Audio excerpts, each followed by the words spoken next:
This is a true story about the day God helped me. The sun had just risen, and I was still lying in the log bed when I heard God's voice. "I will help you today," he said. I was surprised, and I wondered what in the world was going to happen today. But then I thanked him for his promise. My brother Josh and his wife were visiting the Indian reservation from out of state. My brothers and I had planned to go look at some unknown local petroglyphs outside of town. There's something amazing about seeing a piece of history without tourists and gift shops. We piled into our vehicles with our kids and the grandparents and headed out. As we were driving down the dirt road, we came across the owner of the property. She gave us permission to go on her land. It was an extremely dry, hot day, and the kids took off pretty quick when we got there. I grabbed my Gatorade. I was keeping up with the family when I heard my mom's voice behind me. "I changed my mind," she said. "I want to go after all." I stopped and I waited for Grandma. We were way in the back, away from all of the noisy kids, when I heard a faint rattling sound. I stopped. "I hear a rattlesnake, Mom, stop!" I looked to see where the noise was coming from.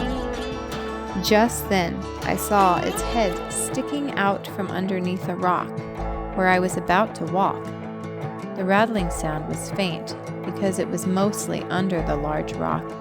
I sat my bottle of Gatorade on top of the rock to mark where it was coiled.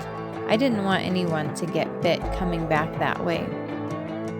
At this point, my mother bear instincts had kicked in, and I told my kids that they had to stay in the car with Grandpa. Grandma walked them back.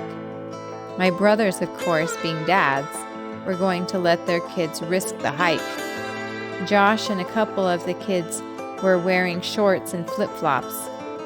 We came across a total of 3 rattlesnakes that day, and little Bryce found a baby rattler under a petroglyph picture of a snake, which was like an Indiana Jones moment for him.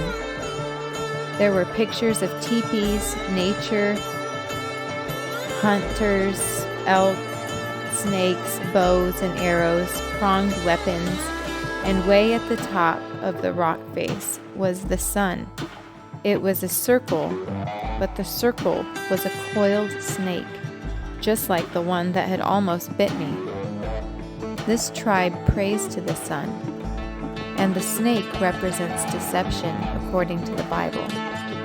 We walked through all of these rattlers, some of us in flip-flops, some of us with little ones, but not one of us were bit. We worship the true Son, the S-O-N. He has the power to save. He has the power to help.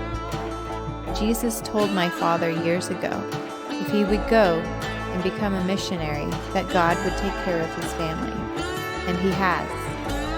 "They shall take up serpents, and if they drink any deadly thing, it shall not hurt them. They shall lay hands on the sick, and they shall recover." King James Version, Mark 16:18. We've also laid hands on the sick, and they have recovered. But that's a story for another day.